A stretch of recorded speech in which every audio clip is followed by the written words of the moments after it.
St. Therese's father, Louis, was a saint in his own right and an accomplished businessman. We're going to look into how he handled money today on the Wallet Win podcast. I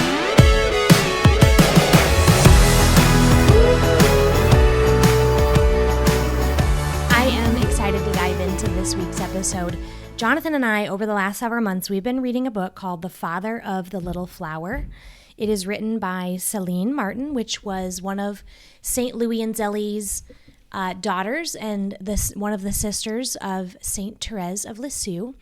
And it's just a delight of a little book as we get to know this saint all the more. It's not so much, and it says this in the beginning too, but it's not so much of an autobiography of his life, but in some ways a moral biography of him. It's just a look at him as a father, primarily, as a man in the world, as a businessman. That's a bit of what we're going to be looking at here today.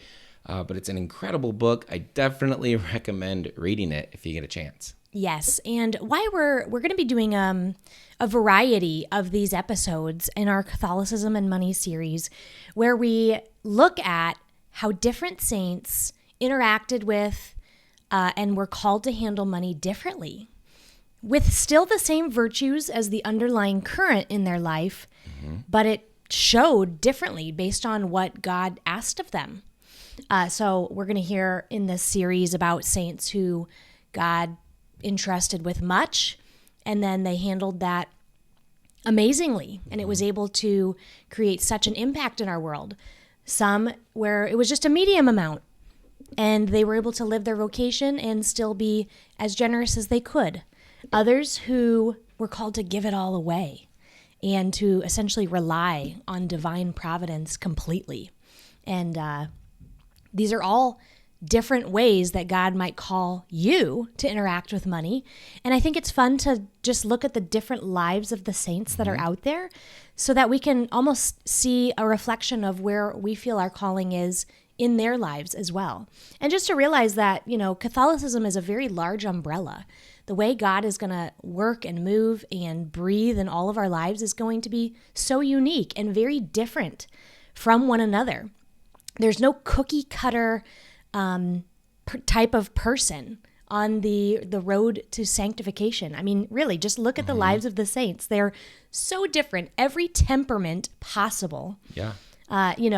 One type of personality does not have the foothold on sanctity. Yeah, I was talking with somebody, a friend. I forget where this idea came from, where they had heard it or read it, but the idea is that in creating us, in humanity, each one of us, God is revealing a little piece of himself. And all of us, like each one of us only has a little bit, reveals, one little aspect of who he is. And so then by knowing more about other people, by meeting other people, we get actually a better sense of who he is.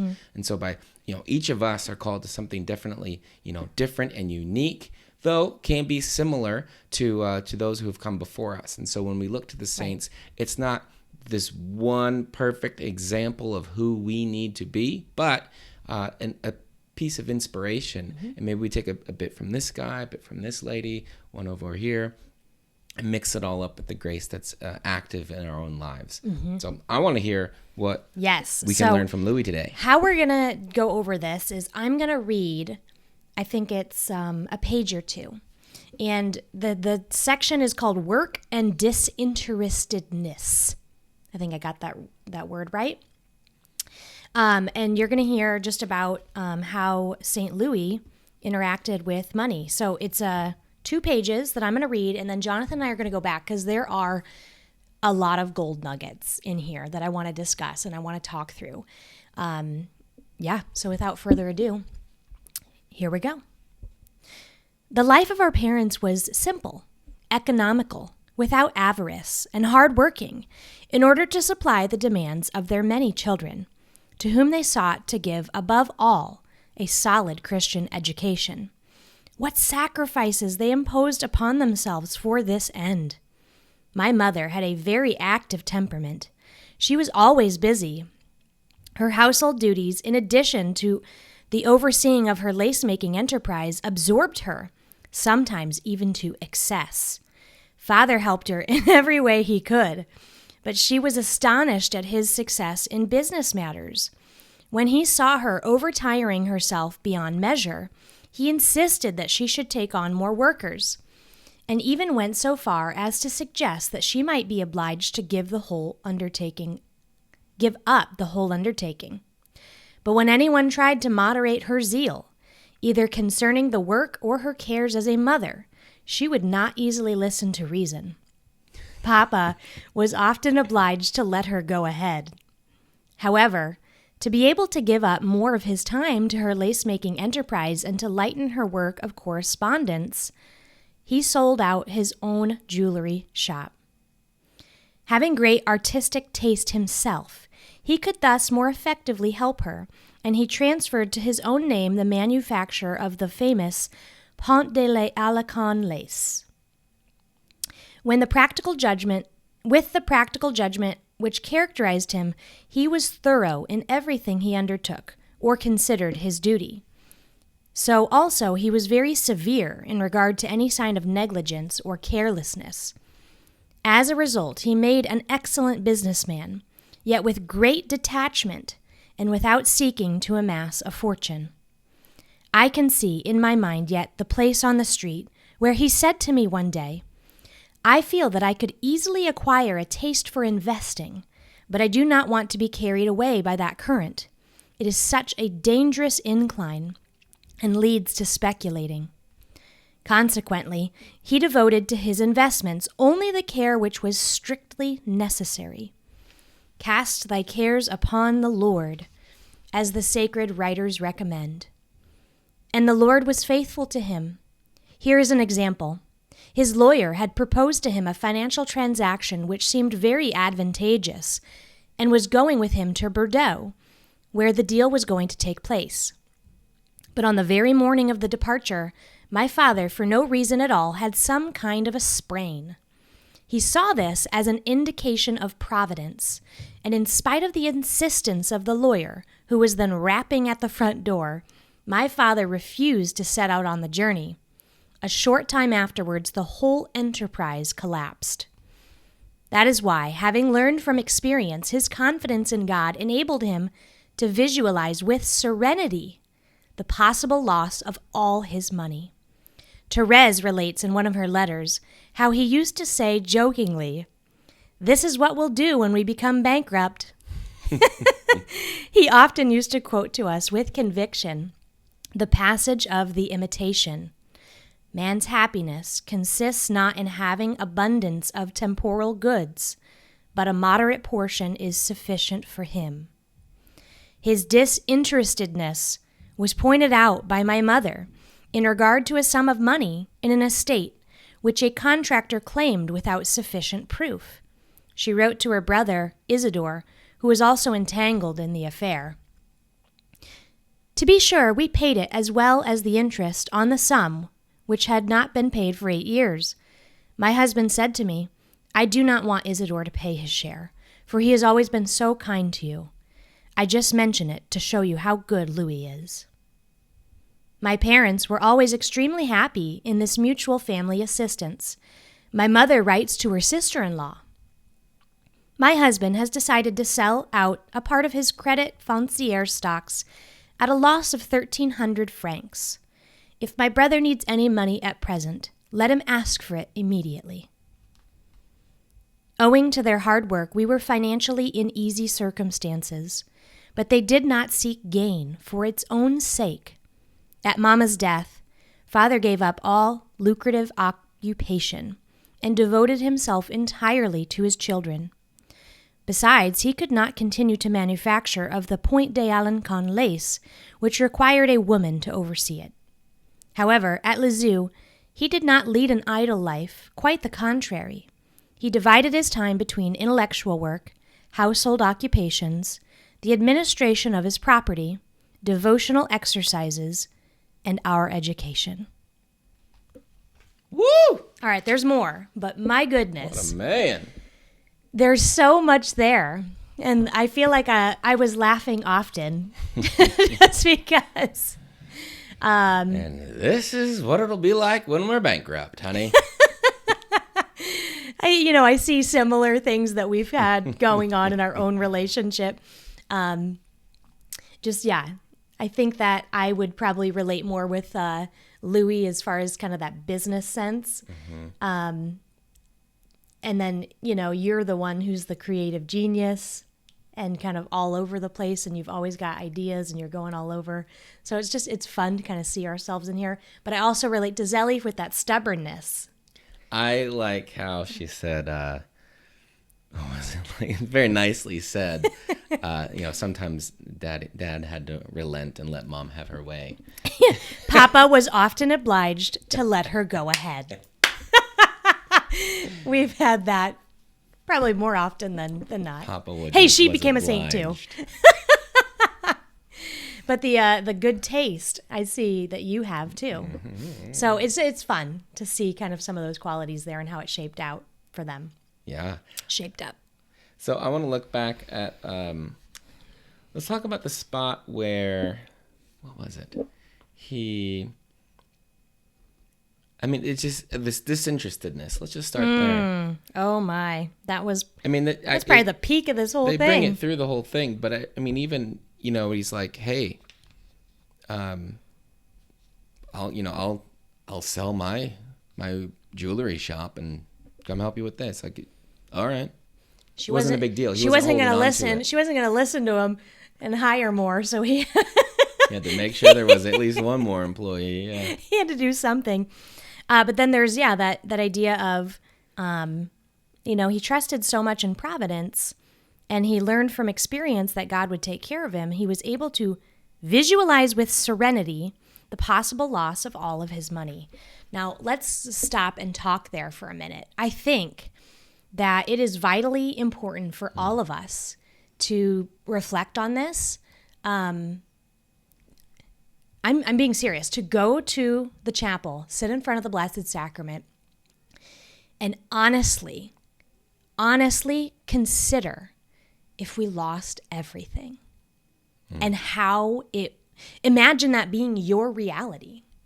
Because I think that oftentimes when everything's going well in our life and there's really no lack, it's easy to be virtuous. It's easy to, just to feel like hashtag blessed. There's no reveal, trials reveal our virtue or the lack of our virtue more often, unfortunately. And so I think that it is our obligation to make sure that we're actually building the house on a solid foundation. The solid foundation, not the house on sand. The house on sand, and AKA not a life built on virtue, as soon as a cross comes, whoosh, that thing is washed away. There's nothing left. And so I think that money is one of those things where most of us have never actually really gone without, especially if you're in the United States of America, Canada, you're in some of the wealthier countries. Have you really ever experienced complete lack or just having nothing? Probably not. And so I think it's an honest reflection that we need to do. And as St. Paul said in Scripture, I've learned to be content with abundance, and I've learned to be content with nothing. It's this holy disinterestedness that really, at the root of it, what allows somebody to even get to that point, John? God's grace. And this holy disinterestedness that you bring up, I think it's important to acknowledge Saint Ignatius, and I'm sure it's his first principle. Is that what it is? The first? I forget. It's always brought up every time I've been on a silent retreat. Is like, don't forget this, guys. I think it's the first. I don't know. First in whatever principle, but it is. We should be totally disinterested in everything, except that it may help our salvation. So it doesn't matter what kind of house I might have. It doesn't matter the clothes I wear or the computer I have or the job that I do. I should only be interested into the detail of, does this help get me closer to God? And or conversely, is this taking me further away from him? Yes. And so I need to get rid of those things that take me further away and try to do more of the things that bring me closer. And so when you're just disinterested from the world. Yep. It doesn't really matter as long as that most important thing, my relationship with God, my salvation, is being taken care of. And so Absolutely. by meditating on that, by asking God for the grace to desire that, is, I think, how somebody gets there. Yeah, and somebody could mishear that and be like, well, I guess what are you saying? A crust of bread and a cardboard box? No. I've heard it said in another book, and this is another conversation, but that our worldly goods, kind of our temporal, things that are here that are passing, they're designed to help create maximum fruitfulness in our life. And so if we're called to be disciples in the world, our temporal goods should free us up for maximum fruitfulness for what we're called to in our vocation. So our body's going to need fuel. Our body's going to need rest. We're going to need some holy leisure. These things are good, but only to the degree that they support maximum fruitfulness. Sometimes I might need a clean house and I need help doing it. Sometimes my muscles might need a massage for maximum fruitfulness, but where's the line? Always ready to draw the line with this holy disinterestedness of, nope, this is actually not now maximum fruitfulness. It's taking me away from maximum fruitfulness. I'm overindulging. So you say maximum fruitfulness, we've talked just on our own about this before, but just now I got this idea of, like, maybe because it's about time to get started in the garden, but I'm thinking about a plant or a tree or whatever it is, and for it to experience maximum fruitfulness, it needs to be watered, maybe some fertilizer, the right amount of sun, the right temperatures, all that, right? Now, it will live if you just water the thing and maybe forget sometimes. Like, it'll still live, but it's not going to produce as much fruit. Yeah. It's also going to need some pruning. Yeah. And so, it's just blowing me up. And if you water it too much, it's going to get sick. If you put too much fertilizer on, you could burn out the roots. And so it's this balance constant of discernment. Getting enough. And if you go without some of that, it's going to be fine. It'll still grow. It'll still produce some fruit. But by taking care of it just the right ways, in the right amount, the right time, maximum fruitfulness. Absolutely. Just like us. So let's go back to this this concept, though, of reflecting on losing it all. We often will kind of discuss, I have a line where I'm like, if you can't have fun in a cardboard box, you're not going to have as much fun as you possibly could at Walt Disney World. And I think it's this underlying concept here of this contentedness and really not looking to external things to give you worth or value or happiness. That is something that comes from within. And for a Christian, it flows forth from our identity in Jesus Christ and the gift of our salvation. And it's something that can literally never be taken away, ever.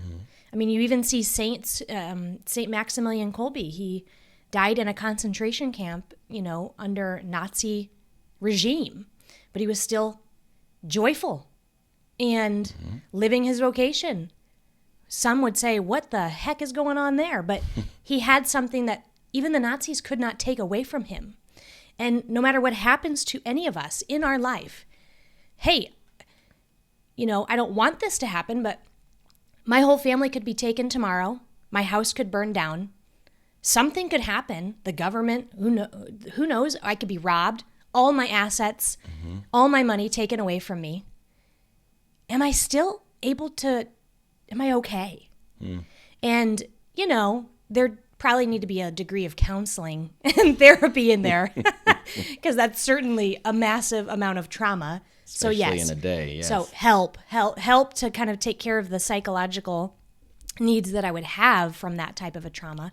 But if I take an eternal lens and I look through that, I haven't lost my salvation. I have not lost what is eternally important. And if I'm, then I'm able to even have joy thinking about meeting my family again one day. That's not the answer, is just, that's not a placating answer to just kind of shut down feelings, but through an eternal lens, I'm hopeful and I wait with joy. Yeah. And I have not lost anything. And so I think reflecting on that regularly is really important, because it's easy. I've in the last few years, we started our own business. We went out on our own. There was no a guaranteed income. It was only what God provided for us. Mm-hmm. And I had times when I would get kind of spun out or in a tizzy or frustrated that maybe things weren't progressing the way I wanted them to, or God wasn't providing at the level that I desired him to. I was the widow banging on the door, asking for a little bit more. But it was always just enough. And then truly at the end of the day, I had everything that I really did need. And many times the Lord would call me back to this disinterestedness of, do I have the most important? I do. And that in time he'll provide the rest. So I look to St. Louis, and I have so much respect for that. And then taking it a step further, the sense of humor. I adore saints who have a sense of humor. I think this is why I love St. Teresa of Avila so much, because I feel like she was a comic in addition to being, a contemplative. But Therese joking like, hey, this is what we're going to do when we're bankrupt. And how, I don't think that was scarring for his kids, but it was just funny. They all knew they had plenty. They had money, yeah. But just this ability to kind of joke about it almost instilled in his girls then this disinterestedness and this detachment from money being this thing that would control them. And then they all took vows of poverty and entered religious life. So it was very interesting. I wonder how that example shaped them. He wasn't afraid of poverty. He wasn't afraid of nothing. Mm-hmm. And so then they waltzed right into that in their vocations. Yeah. All right. Do you want me to pull out another nugget? Well, what I want to think about is, so it talks kind of near the beginning. It says, their top priority was the Christian education of their children, the well-being of their family. Later, it talks about, they're in business, but not looking for gain. Hey, we could do these investments, but that's just, I don't know, that could be a runaway train for me. So no thanks. And then even, walks away from his business to help his wife. It's all one idea here. Oh, it is? Yes. I'm seeing 3 ideas. And then, here's a fourth. And then when his wife dies, kind of moves on from that business, because it's not grasping onto these things that we had or that we have to kind of hold on to normalcy, but to always be looking to what is the most important thing, which was the care and raising up in the faith of our family, of our children. And so in every spot there, that was the most important thing. And I can imagine just just how well, they took care of their employees, of their customers. I know somewhere else in the book, it talks about how when he had the watch and jewelry shop, it was closed on Sundays. And that was the big day of shopping, because people would come into town for mass and then do their shopping while they're there. And all these people are like, hey, man, you should probably open that shop on Sunday. And he's like, no, I don't know. That's not what we do. And then you've got that door on the side. You could just have them come in there by appointment. Nobody, it would look like you're closed. You wouldn't have to, He's like, nope, that is definitely not what we're going to do. And just kept, because he knew that's an important day. That's the day that we go to mass. That's the day we worship. That's the day we spend with our family. We're not working on that day. Mm-hmm. And so the right things were in the right place in their life. Absolutely. Okay, so you were pulling that idea through those different things. Mm-hmm. I want to stop and talk about some of those different things. Okay. If you're good with that. This could be like a whole podcast series, just this 2 pages. I know. They're so good. Okay. The one I want to talk about is the investments. Ooh. Where he talked about, I feel that I could easily acquire a taste for investing, but I do not want to be carried away by that current. That is what I'd like to chat about. Mm-hmm. Oh, okay. And then this line. Consequently, he devoted to his investments only the care which was strictly necessary. I want to dive into this because, one, it shows that he was investing. He had investments. He had a lot of different things that he was involved in. And then ultimately those allowed him later on, after his wife passed away, to not have to, this referred to it as lucrative occupation, a paying job. But he had investments. You know, today's culture would call that passive income. And you see at least just 2 examples, right? He had, at one point, you know, he sold some stock that he had, and then he was meeting with, he had a lawyer, right? He's meeting with his lawyer about some other opportunity. So I imagine that was probably a thing that happened regularly, or more than that one time, where it didn't work out. So there was definitely, some investing going on. Yeah, so he was doing it, but he only devoted what was strictly necessary to it. And I can relate to this feeling. I can be a runaway train. I get absorbed in an idea. And Jonathan and I have often talked, if I didn't, if I wasn't married with kids and, had the Catholic convictions that I do, there's a very real chance I would either, one, have gone so deep into like the Settlers of Catan that I'd be at the national tournament trying to win money, because I just go so deep into things.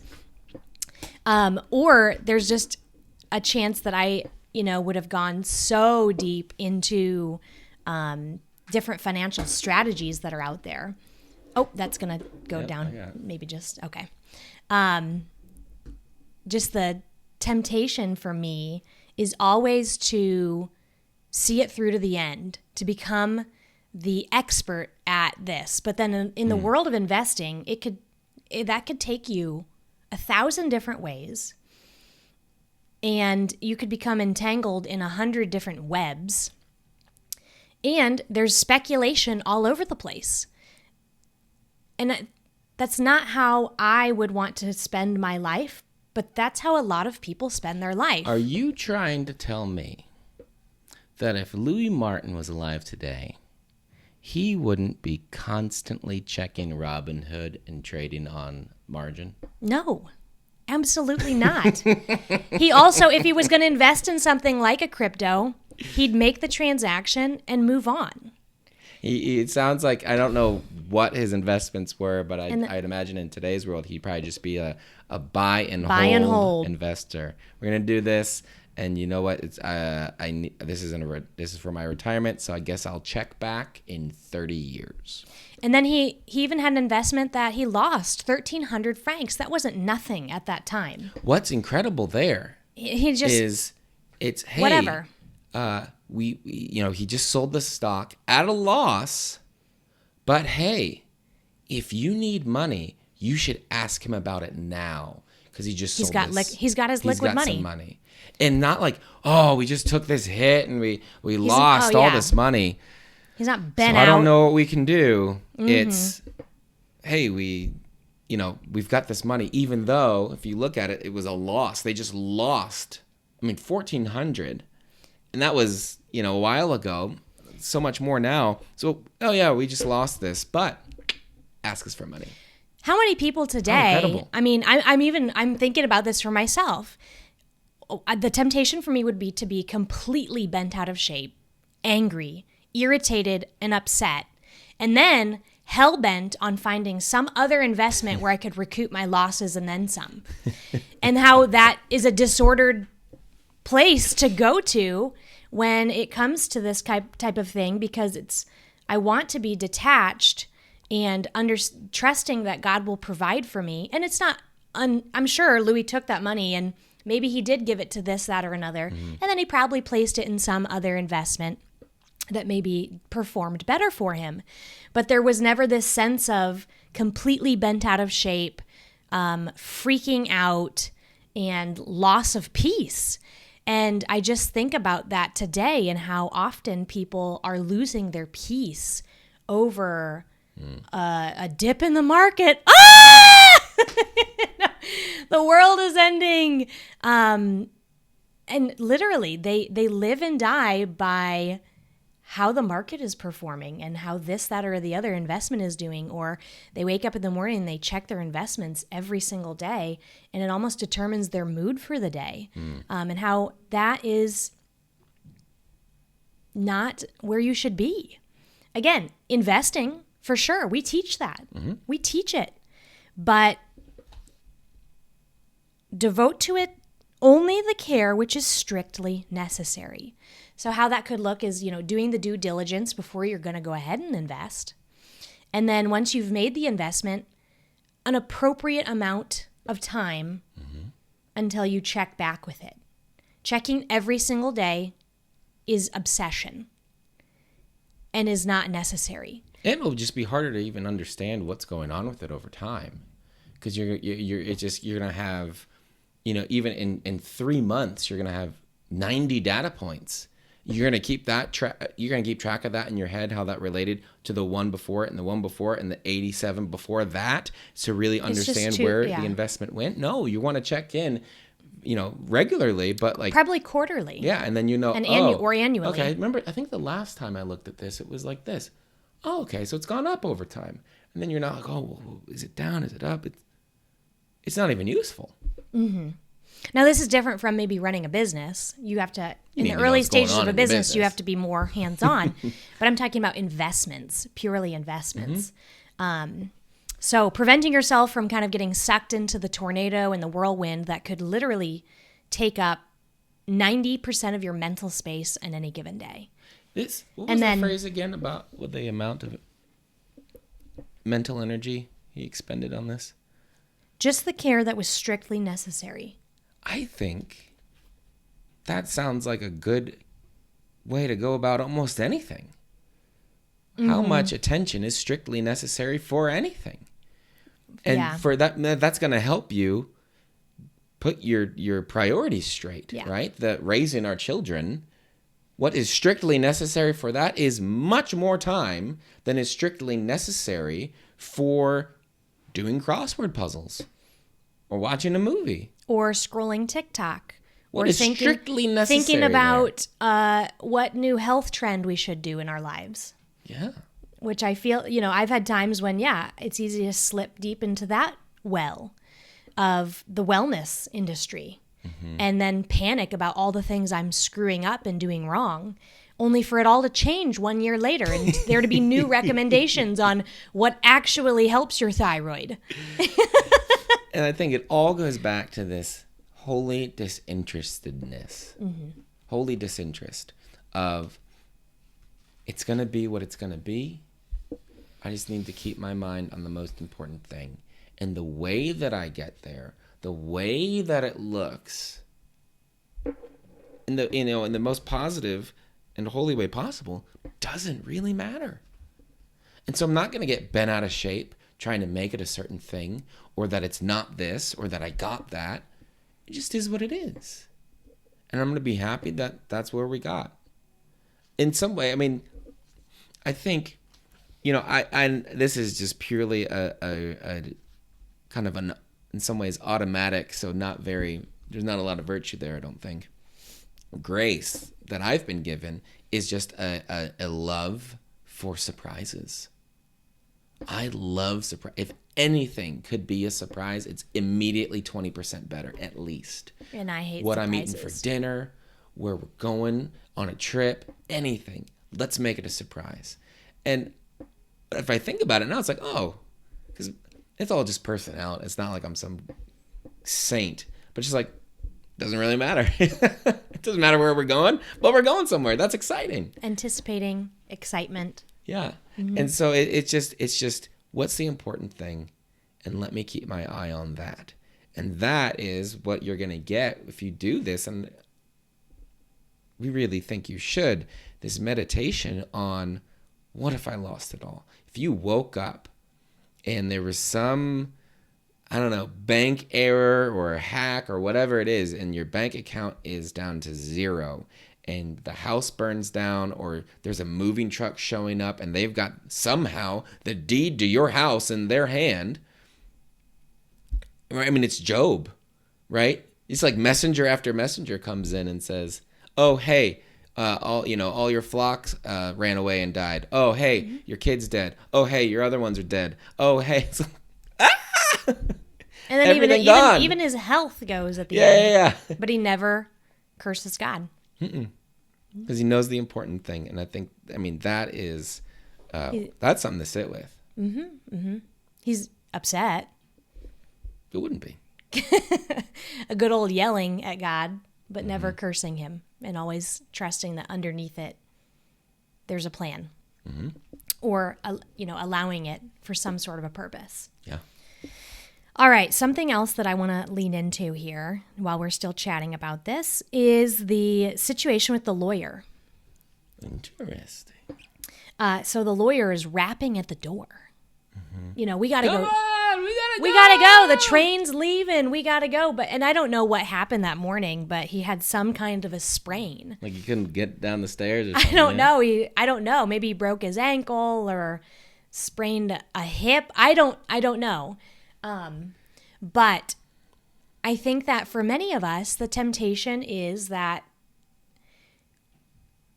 we would just bull forward and or try to move it, or push ourselves to the limit and just make it happen, get there. This is an important business investment. This is a big transaction. But instead, he decided to see it through the lens of divine providence and to say, an obstacle got thrown in between me and this thing. I'm just going to let it be a sign to me that I'm not supposed to move forward with it whatsoever.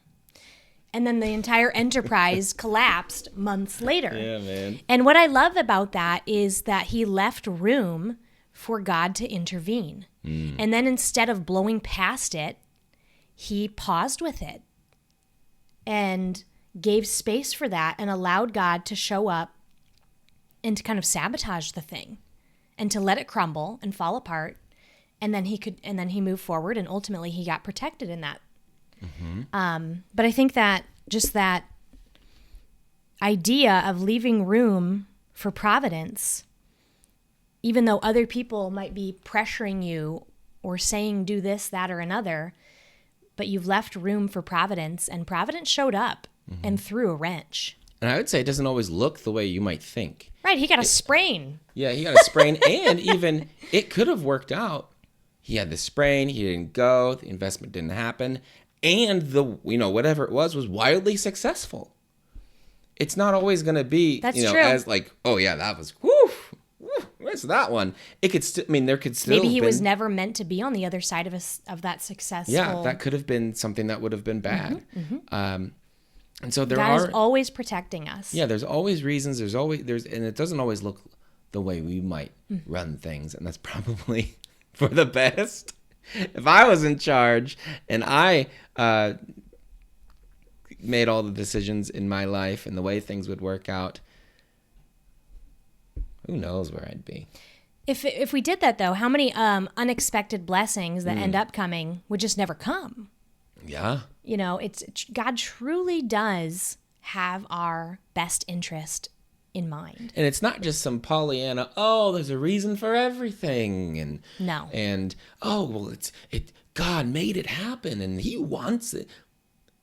He just makes sure we're taken care of.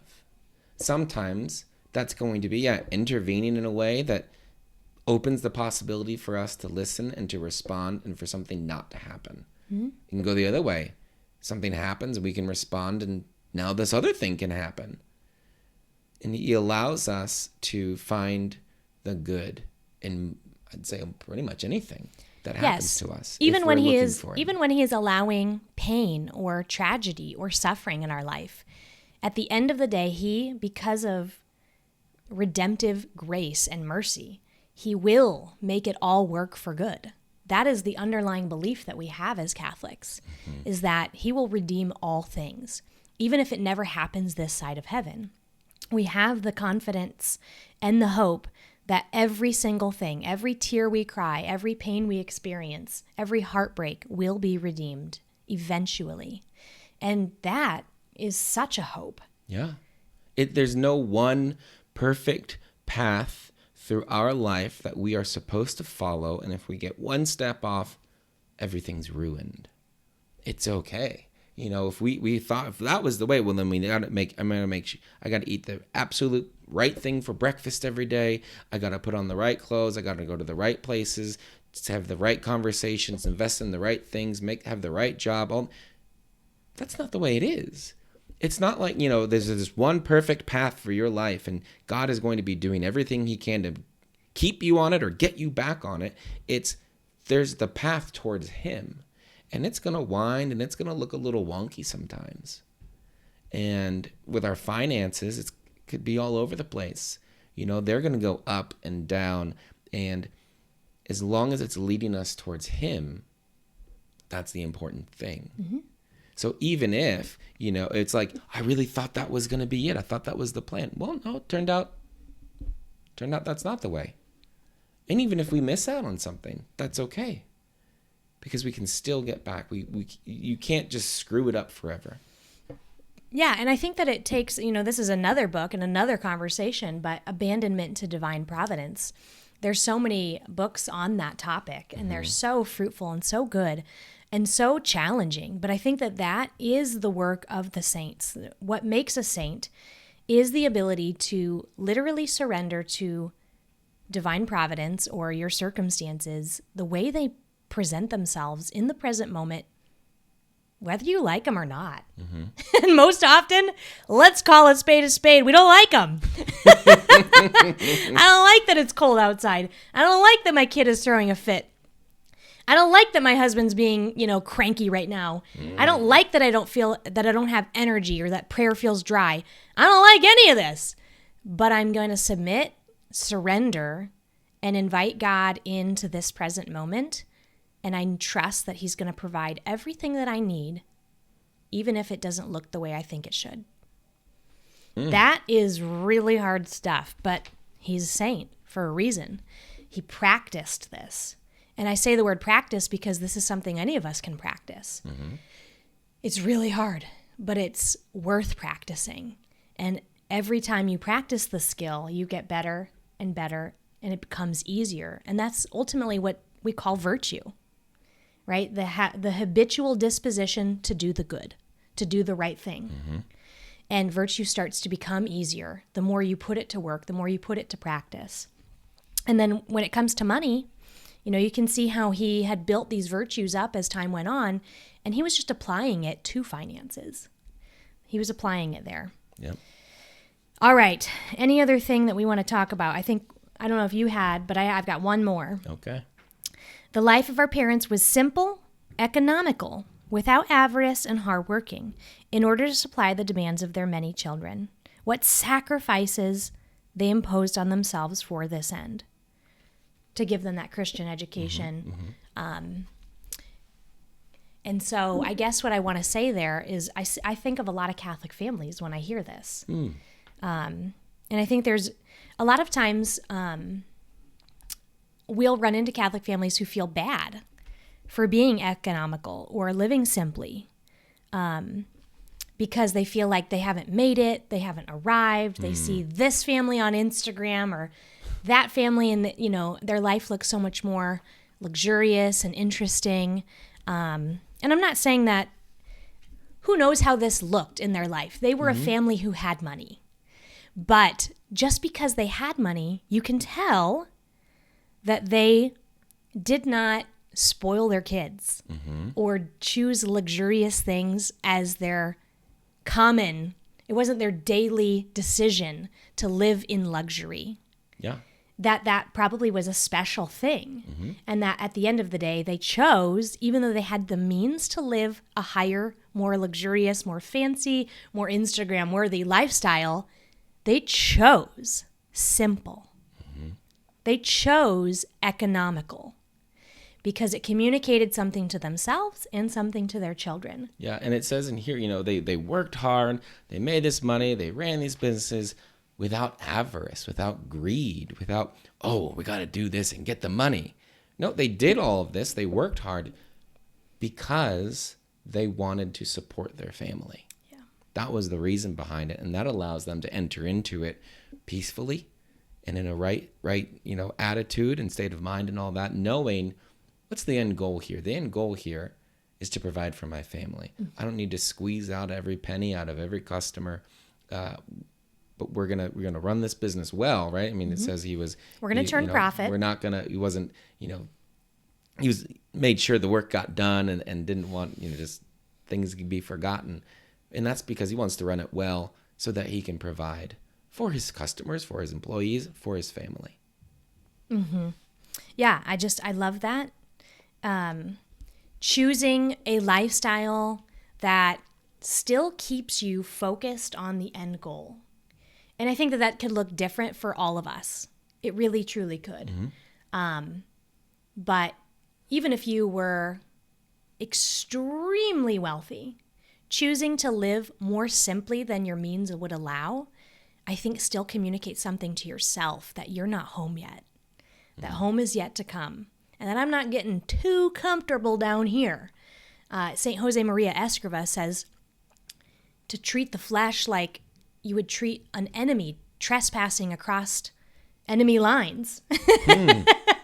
Not that we want to, we don't hate ourselves, but we have to realize that just because of concupiscence and the result of the fall, our flesh, our sensual desires are always trying to, woohoo, can I get in the front seat? Can I drive this ship? Ooh, luxury, or like good tasting food, or, it's okay to have some of that, but that we're always saying, all right, little senses, you're going to hang out over here. Actually, you're not even in the passenger. You're in the back. Yeah.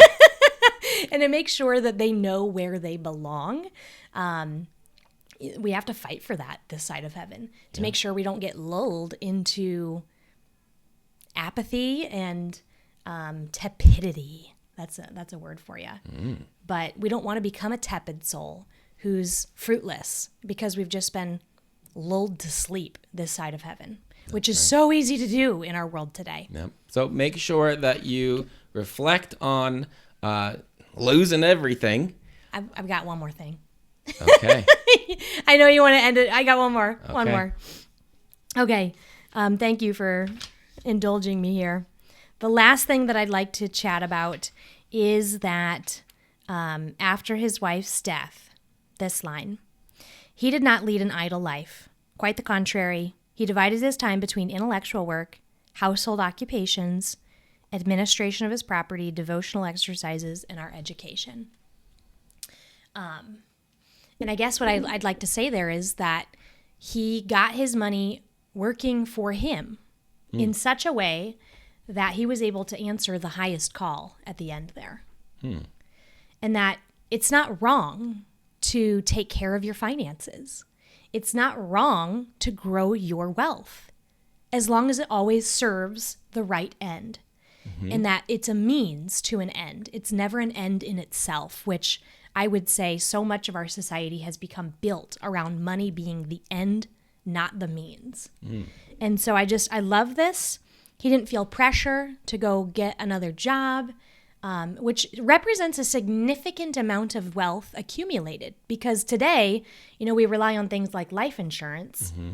If I died or you died, you would not have to work again. I would not have to work again unless we chose to, at least when our kids are little. Yeah. We've designed it in such a way that you could focus on that. They didn't have life insurance back then. So that was something that he had built. Him and his wife had built that together. And I'm so thankful that they did, because they raised amazing girls And all of his kids were still at home when Zélie died. She was only in her early 40s. Therese was just a very little girl. And so because he'd gotten his money in order and he was not tied up chasing it and speculating and all the things that he knows he could have gone into, he kept it in its right spot. He literally raised a saint, Saint Therese. Mm-hmm. How many of the others might have been saints too? We don't know. Yeah, they might be saints. Hopefully they are. I mean, if they're in heaven, they are. Exactly. You don't have to be canonized to be a saint. Mm-hmm. But I love that his money served the ultimate purpose. Yeah, it worked for him. He wasn't, working for it, worried about it. It just allowed him to enter into the most important role that he had of being a father, raising his kids. And, I mean... Father, husband, businessman. Taking care of things, devotions, all that. Taking care of his own soul so that he could take care of his family. That maximum fruitfulness. He got to live that. Mm-hmm. All right, you can wind us up now. All right, now. Wind us down. So make sure that you take some time to think about this, to think about, wow, what if I lost everything? Where am I being called maybe to adjust things for maximum fruitfulness? How do I need to adjust the fertilizer and the water and the shade? And what do I need to maybe prune away so that through me, more fruit through me, the Lord may grow more fruit in my life? How can we best serve those around us? If you'd like a copy of the book, we'll put a link in the show notes so you can go check it out. It is a heck of a read. I love reading it. It's really incredible. So you can check that out. And until next time, bye for now.